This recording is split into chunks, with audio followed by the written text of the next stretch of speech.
Realmente cá estamos de novo, é sempre, ou deve ser sempre agradável, deve ser sempre gratificante nós podermos falar um pouco sobre Jesus, sobre a sua mensagem, sobre os seus ensinamentos, refletir um pouco, trazer para os nossos lares essas vibrações de amor e de paz. Então, bem-vindos ao nosso Evangelho de hoje. Vamos comungar todos nos mesmos ideais. Vamos sintonizar as nossas mentes com os planos do bem, os planos positivos. E vamos cantar. Vamos preparar o nosso ambiente serenamente. Quem tem os livrinhos pode anotar. Vamos cantar na página 4, a prece.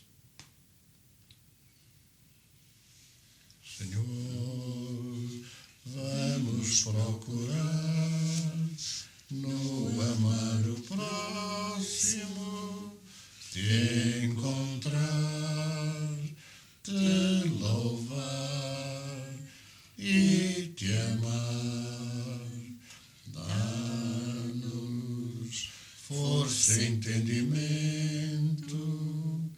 para mitigar o lamento, o sofrimento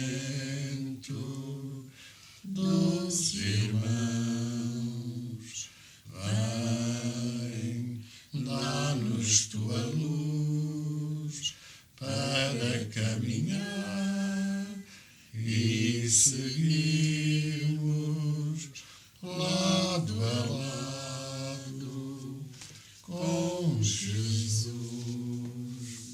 Senhor Jesus, nós te pedimos que permitas que esta noite, uma vez mais, no nosso Evangelho, nesta nossa reunião em família, possamos contar com a presença dos nossos familiares que já partiram, que nos antecederam nas portas da grande passagem, que possam estar também apoiando-nos e ajudando-nos na criação do dia no nosso lar, os nossos protetores, os nossos amigos, para que possamos criar um ambiente que favoreça a irradiação para aqueles que precisam, para aqueles que sofrem, e que atraia até e proteja a presença de outros irmãos que possam estar necessitados de socorro e de auxílio.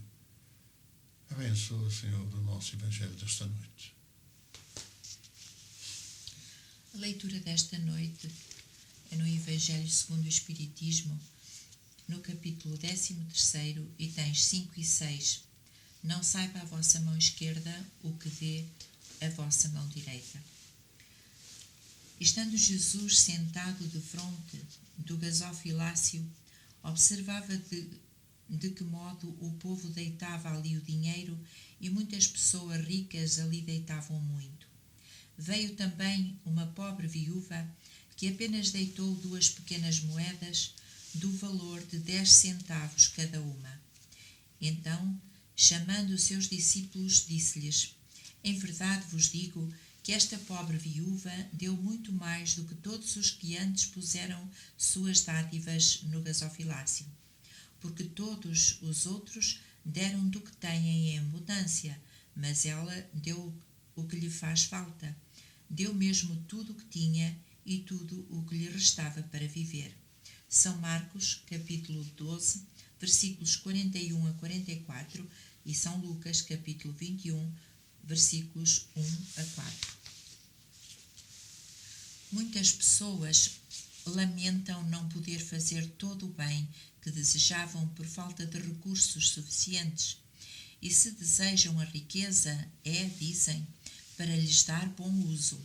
A intenção é louvável, sem dúvida, e talvez muito sincera em alguns casos. Mas será verdadeiramente desinteressada para todos?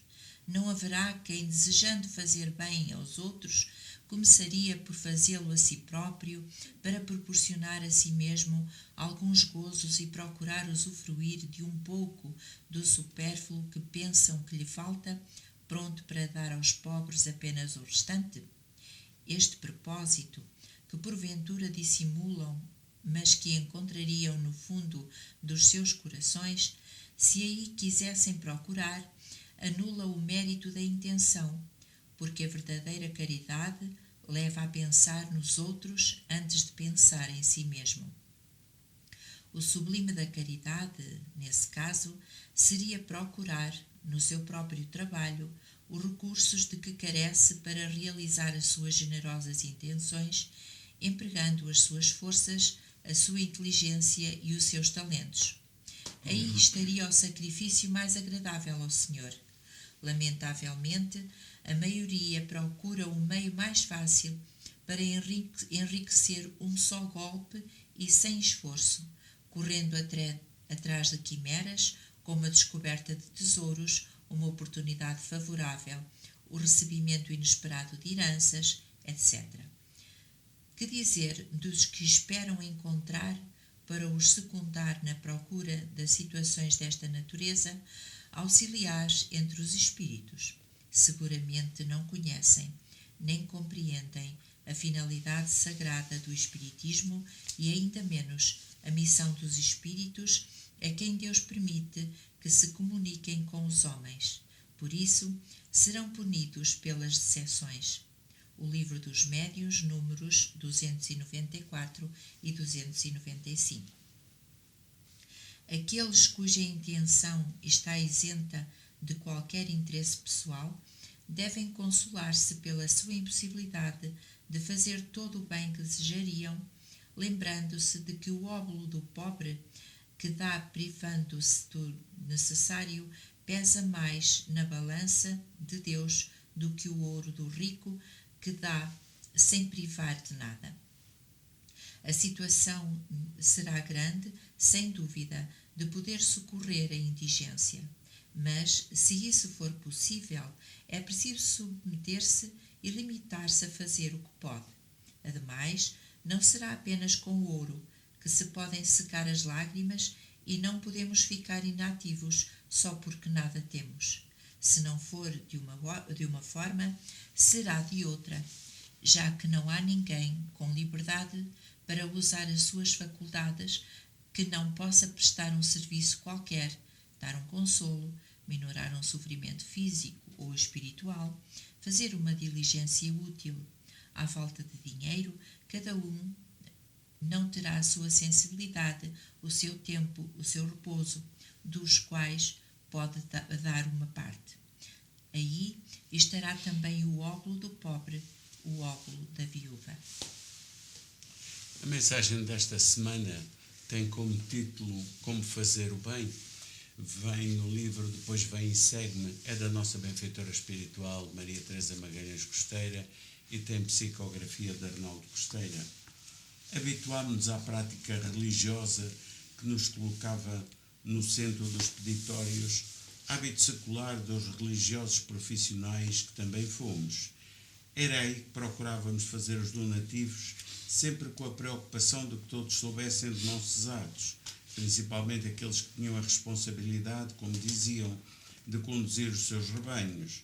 Era a prática ancestral que nos fez esquecer aqueles que, de verdade, caminhavam carentes de tudo, a maioria das vezes do mais importante, que era a atenção, o carinho, a palavra dócil e consoladora, que era capaz de matar a fome de espírito, preocupando-nos mais em distribuir migalhas do que nos sobrava das mesas mais ou menos abastadas, porque Jesus anunciaria o envio de um outro Consolador, porque não terá anunciado a criação de bancos de esmolas de supermercados para abastecer os pobres, onde teremos visto esse Consolador ao longo de 18 séculos de prática religiosa rotineira que procurava amealhar de todas as formas somas enormes que serviam para encher as bolsas dos dirigentes, porque terão sido estatuídas as indulgências como forma de comprar as dívidas morais.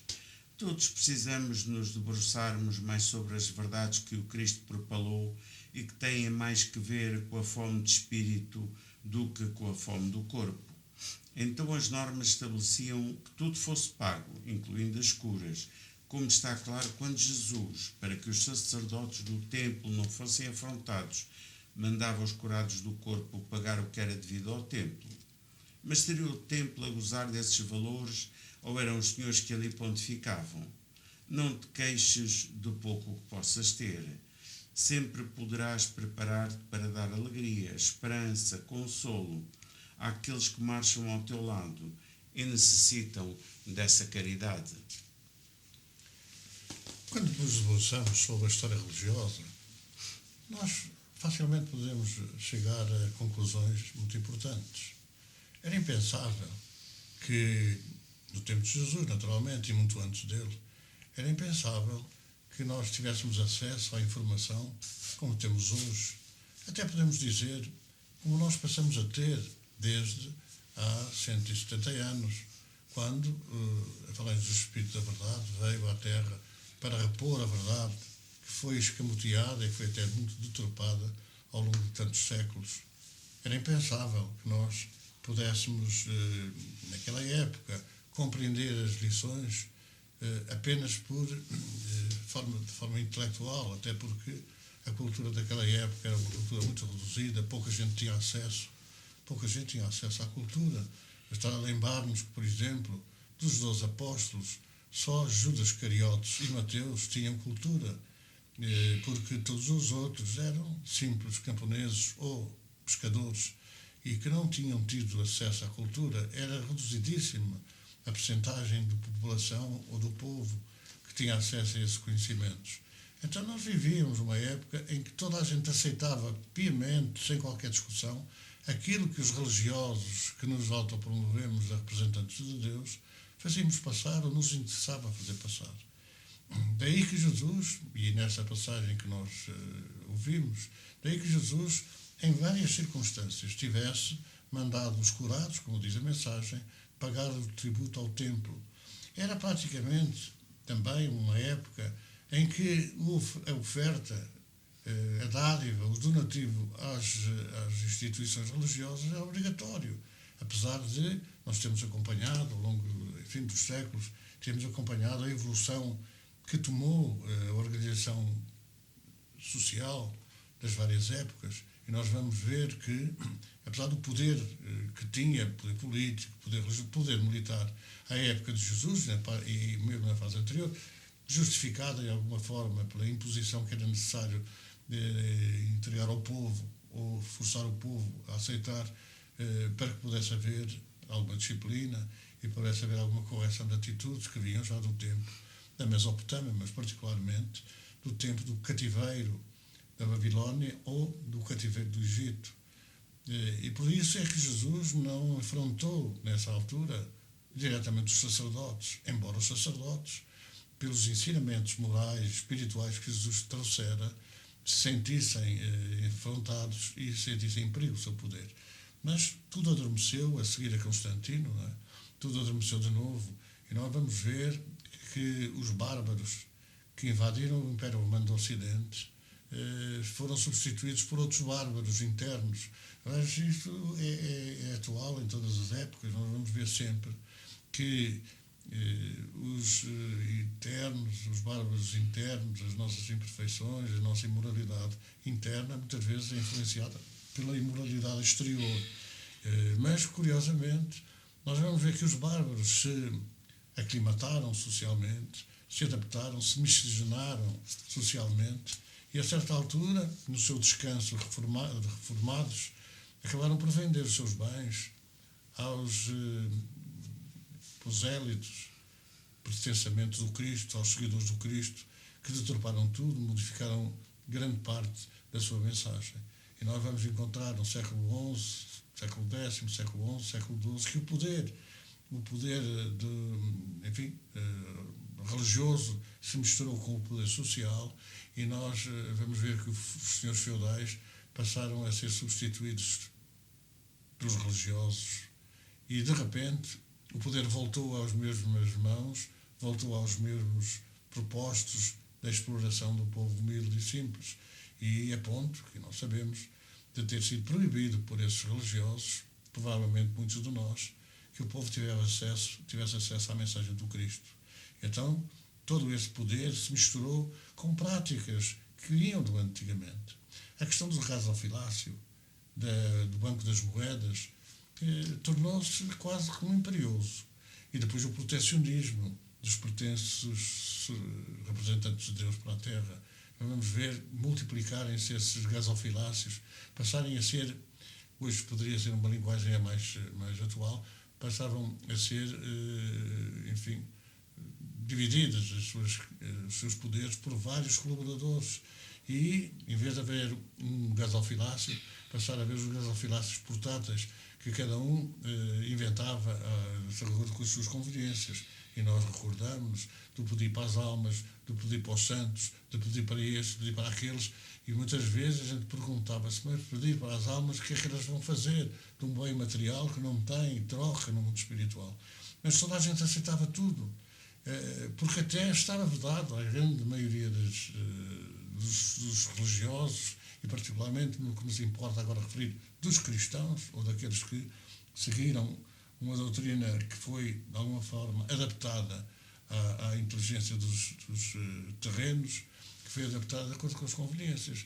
E então, esmolas era para tudo. Deixou de ser um pagamento ao templo, que, como sabemos, era sempre utilizado como uma desculpa para a exploração. Vamos ver, por exemplo, também, que os deuses da mitologia, que depois se transformaram, enfim, quer dizer, uniram todos, juntaram todos no mesmo Deus, mas que não era interpretado como o Deus verdadeiro. E nós vamos ver que os deuses eram os filhos das virgens, e as virgens eram as mulheres mais belas, mais bonitas, mais prendadas, mais atrativas dos povos. E vamos ver que realmente esse politeísmo, essa variação dos deuses, se foi, digamos assim, instalando nas sociedades e passou a ser o estado abaixo do comando do dinheiro, do comando do poder material. Só que os espíritos, quando vieram em falange, a falange do Espírito da Verdade, trazer a verdade ou repor a verdade, os espíritos vieram exatamente para que o povo abrisse os olhos e deixasse da cultura, da ciência, estar só à disposição de que ainda interessava daqueles que eram os detentores do poder religioso e, naturalmente, extensível na nossa altura ao poder militar, ao poder político, baralhando-se tudo, misturando-se tudo. E nós vamos ver, por exemplo, que só depois praticamente desse grito é que a sociedade não religiosa começou a ter uma participação muito ativa na pesquisa, na investigação. Nós vamos ver, por exemplo, que é particularmente a partir do século XVIII, no começo do século XIX, que nós vamos ver a ciência ser, digamos assim, tomada pelos leigos e ser, digamos, desenvolvida de uma forma muito significativa. Nós vamos ver, por exemplo, que as matemáticas, a ciência matemática saiu do poder do domínio religioso para progredir, para avançar. Porque aquilo que diziam os religiosos, muitos de nós, volto a repetir, era que realmente o que nós dissessemos era verdade. Vamos ver, já antes dessa fase, Galileu Galilei, que foi obrigado, sob a ameaça da pena de morte, foi obrigado a abjurar das suas ideias, que hoje são mais que evidentes. Mais do que evidentes. A Terra anda à volta do Sol e não o Sol que anda à volta da Terra. E isso demorou quase 500 anos, não é? 400 e tantos anos, a ser aceito, sob condição, pelos religiosos. Vamos ver, por exemplo, que ainda hoje é doutrina religiosa, e particularmente aquilo que nos importa da doutrina do cristianismo, maioritariamente assumido pelo catolicismo, uma religião universal. Nós vamos ver que hoje tanto é verdade que a Terra anda à volta do Sol, como é verdade que o Sol anda à volta da Terra, porque a posição de quem acredita é que vale. Nós vamos ver em 1998, quando o então Papa João Paulo II publica uma encíclica dizendo que, de facto, quer Galileu, quer os contraditores tinham razão, porque era uma questão de fé. Estamos a falar de 1998, 21 anos, que ainda se consegue admitir que quem achava que era o Sol que andava à volta da Terra também está correto, quando se sabe hoje cientificamente que não está correto, que é a Terra que anda à volta do Sol. E também, já se sabe, que é a Terra, Mercúrio, Vênus, Terra, Marte, todo o sistema solar que gravita numa galáxia e todas as galáxias gravitam à volta da causa primeira de todas as coisas, que é Deus. E tudo isto acaba por acontecer 2000 anos, vá lá, 1800 anos depois de Cristo. Então nós temos que começar a pensar, realmente a refletir, não propriamente como uma forma de denegrir as religiões, como uma forma de criticar as religiões, mas como motivo para reflexão sobre verdadeiramente os responsáveis por essa deturpação milenar que nós fizemos das verdades divinas. Cada tempo é o seu tempo da mudança e nós assistimos nesse dialbar do Espiritismo ou da reposição do Cristianismo na sua pureza inicial. Nós vamos ver uma evolução tremenda desde 1857 até aos nossos dias, que ultimamente, nos últimos, podemos dizer, 20, 30, 40 anos, sofreu um impulso tão grande que era impensável. Era impensável aqui há 50 anos que viesse a constatar-se isto. Vamos ver, por exemplo, que a importância do comando digamos assim, da mediunidade, a importância da glândula pineal, a importância do sistema glandular e toda essa base de dados do conhecimento científico do campo espiritual foi prevista, foi anunciada, foi, digamos assim, revelada já nos anos 30, quando Francisco Canto Xavier, através desse espírito Carlos Chagas ou André Luiz, vem revelar a realidade dessa comunicação, a realidade da glândula pineal, a realidade da epífise. E só hoje a ciência, há 20 anos, há 15 anos, há 20 anos, vem revelar que afinal era real essa comunicação, essa informação, essa revelação do mundo espiritual. E é impensável, era impensável há 50 anos a evolução que nós verificamos nos últimos 30. Em toda tecnologia, em toda ciência, de investigação, era impensável. E hoje já não se sabe bem onde é que vai parar todo esse sistema de evolução, porque ele já existe, só falta é descobri-lo. Muita gente não sabe qual é a origem dos computadores, mas, e às vezes a gente critica a guerra e não entende como é que Deus permite a guerra, mas é na sequência da guerra, da Segunda Guerra Mundial, que a pesquisa ou a investigação no campo da descriptografia das mensagens secretas, é aí que começa a descoberta de uma base, de um antecessor, digamos assim, do computador, que tem umas consequências inacreditáveis. Hoje é considerado isso realmente um grande investigador, simples na época, dessa máquina de descriptografia que surge a base inicial da informática dos computadores. E tudo isso já se conhece do mundo espiritual em revelações que eram de ficção, consideradas ficção, e que hoje, vamos ser claros e concretos, ainda hoje não é muito aceito pelo campo científico.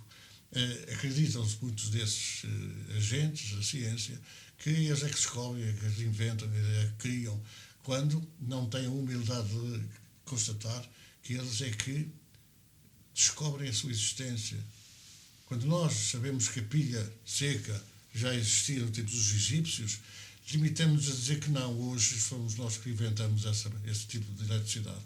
E porquê? Porque não se aceita a realidade revelada, não se aceita o materialismo, apesar de muitas vezes encoberto por um espiritualismo balofo e falso, o materialismo continua a galgar terreno, continua a querer mandar naquilo que é a evolução do universo. Mas isso não vai perdurar por muito tempo, porque todos acordarão no mundo espiritual, despertados pelo conhecimento de que Deus não só é a causa primeira de todas as coisas, mas é fundamentalmente o poder pensante e o poder atuante, como dizia Einstein.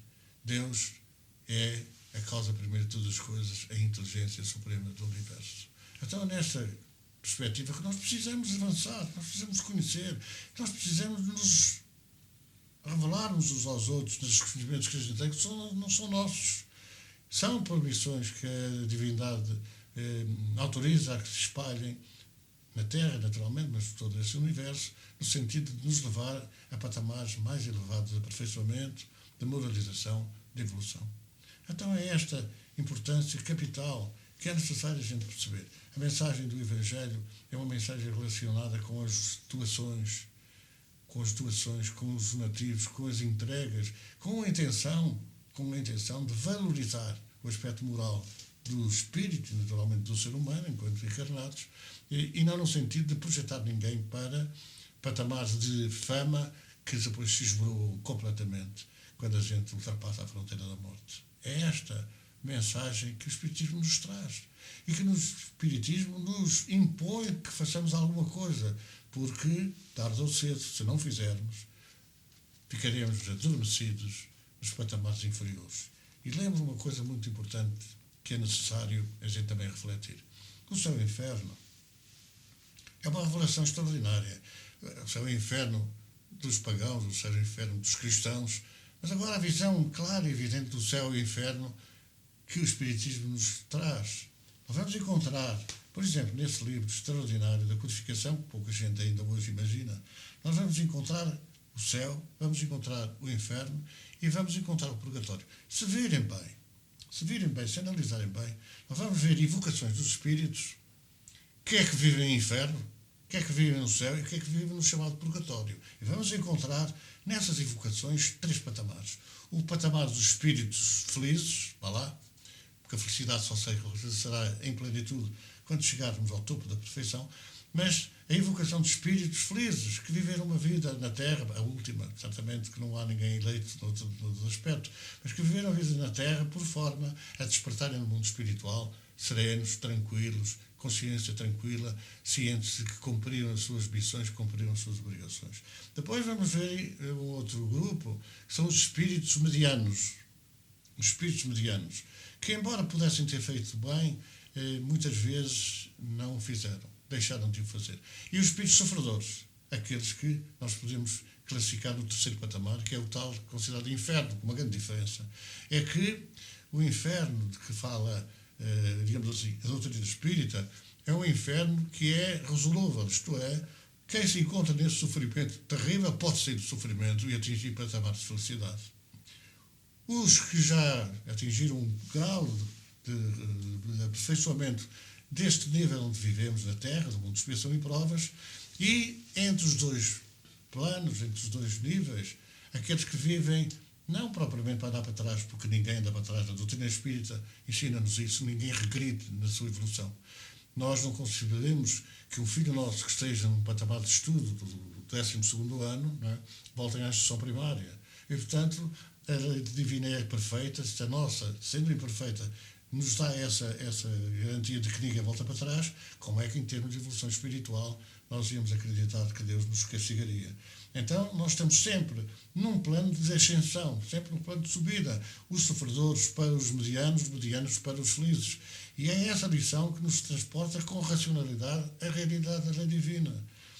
Então, é um livro extraordinariamente importante para que nós não nos arrisquemos a acordar no mundo espiritual no patamar em que estamos. A gente tem que sempre progredir, a gente tem que sempre evoluir. E, portanto, é necessário, às vezes, documentarmos sobre a racionalidade das leis divinas. Então, nós precisamos de não despertar no inferno de dores. Nós precisamos também de não despertar ainda naquela mediania, não é? Daquela marcar passo, nem para cima nem para baixo, ficar sempre na realização que nos insatisfaz, que não nos deixa satisfeitos no plano de evolução. Precisamos acordar melhor. E o que está a acontecer é que as pessoas, por ignorância, por falta de trabalho nosso, estão a acordar mal ou não estão a acordar tão bem como poderiam.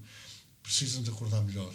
E aqueles que temos a responsabilidade de ir anunciar a boa nova a toda a criatura, o que temos a responsabilidade de nos tornarmos verdadeiros discípulos de Cristo, temos uma participação muito grande, uma responsabilidade, melhor dizendo, muito grande, na situação em que acordarem aqueles irmãos que pedem socorro, que nos pedem socorro. E, naturalmente, no nosso próprio despertar.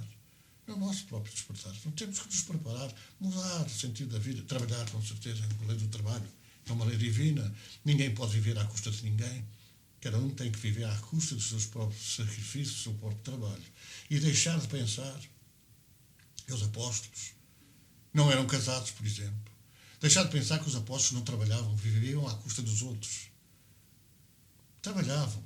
Algumas intenções malévolas, algumas intenções de ignorância pura, levaram-nos a acreditar que eles viviam à custa daqueles a quem socorriam. Trabalhavam fisicamente para comer, para viver, mas trabalhavam espiritualmente para libertar os seus contemporâneos do sofrimento e da dor. Então vamos pensar verdadeiramente nisso. E é curioso, para terminar este nosso comentário, que muitos muitos daqueles que dizem que a lei é de outra, que é segundo a interpretação divina, vão acordar pior do que aqueles que estão dependentes do ensino que é forçoso façamos àqueles que não conhecem. Revelar a verdade, para que a verdade também os ajude a libertar. Então vamos pensar bem nestas lições que o Evangelho nos transporta. É aí que nós devemos apostar o nosso esforço, na divulgação do Evangelho, e a seguir na explicação racional, intelectual, que chamemos o que a gente quiser, dessas verdades que Jesus preparou há 2000 anos e que tantos anos nós demoramos a destapar o véu que, interesseiramente, encobria essas realidades.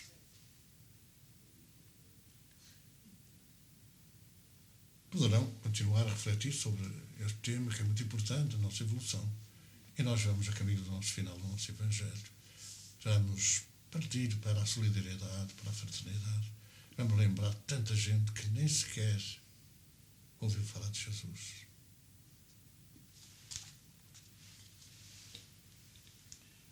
Esta noite, nós te rogamos, Divino Amigo, pelo nosso lar, mas também te pedimos, Mestre, por todos os lares que estão ligados a esta cadeia de fraternidade, de amor, de paz, por aqueles que estão doentes, por esses lares que estão desavindos, que não têm amor, não têm carinho, não têm compreensão. Que a tua paz, a tua luz, a todos possa envolver e ajudar. Fica connosco, Divino Amigo, que assim seja. Vamos cantar na página 30, compromisso. É uma mensagem também para nos convite para a nossa reflexão. É Jesus quem nos dá a luz, a verdade e a vida.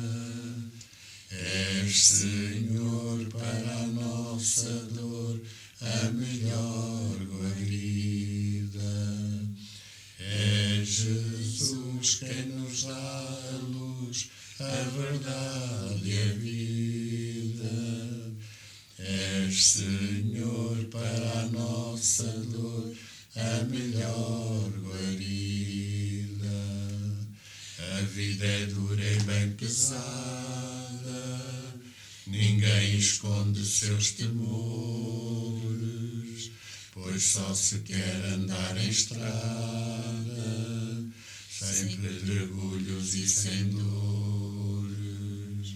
Se esquece que a lei é justa e que a ninguém trará favores, pagamos erros, isso custa, devemos é cantar louvores.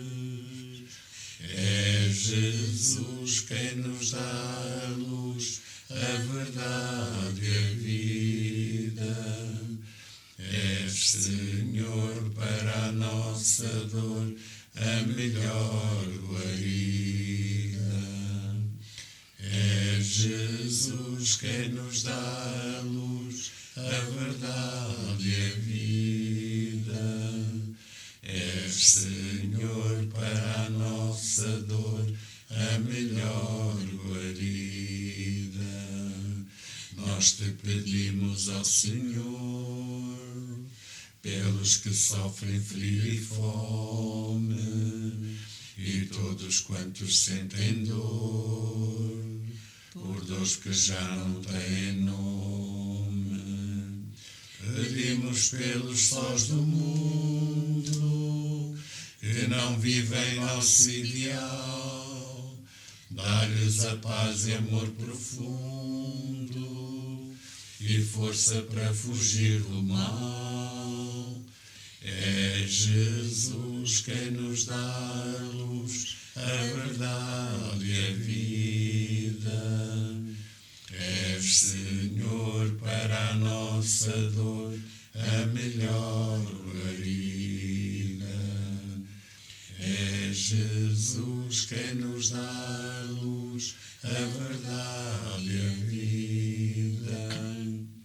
És, Senhor, para a nossa dor, a melhor guarida. juventude, bom Jesus, afastada do teu ideal, que não quer ver a tua luz e se encaminha para o mal. Nós te pedimos, ó Senhor, que ao bem se possa conduzir e dessa forma evita a dor que poderá ter no porvir. É Jesus quem nos dá a luz, a verdade e a vida. És, Senhor, para a nossa dor, a melhor guarida. É Jesus quem nos dá a luz, a verdade e a vida. És, Senhor, para a nossa dor, a melhor guarida.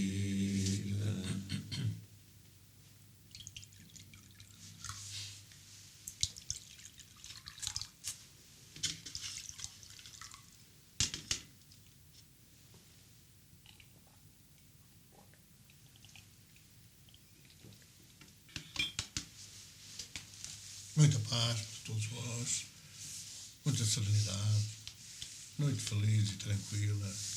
Até para a semana, se Deus quiser. Muito boa noite.